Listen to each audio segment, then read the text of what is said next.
Mr. O'Connor. What is your real name? Malcolm X. Is that your legal name? As far as I'm concerned, it's my legal name.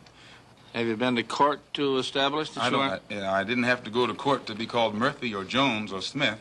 Excuse me for answering you this way. That's if all right. a Chinese person were to say his name was Patrick Murphy, you would look at him like he's insane, because Murphy is an Irish name, a European name, or the name that has a Caucasian or white background.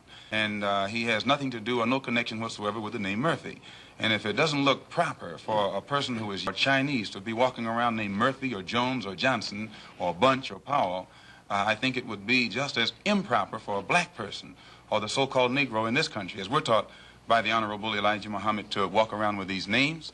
And therefore he teaches us that during slavery, the same slave master who owned us put his last name on us to denote that we were his property. So that when you see a Negro today who's named Johnson, if you go back in his history, you'll find that he was once his grandfather, or one of his forefathers was owned by a white man who was named Johnson. If his name is Bunch, his grandfather was owned by a white man that was named Bunch. Would you mind telling me what your father's last name was? My father didn't know his last name. My father got his last name from his grandfather, and his grandfather got it from his grandfather, who got it from the slave master.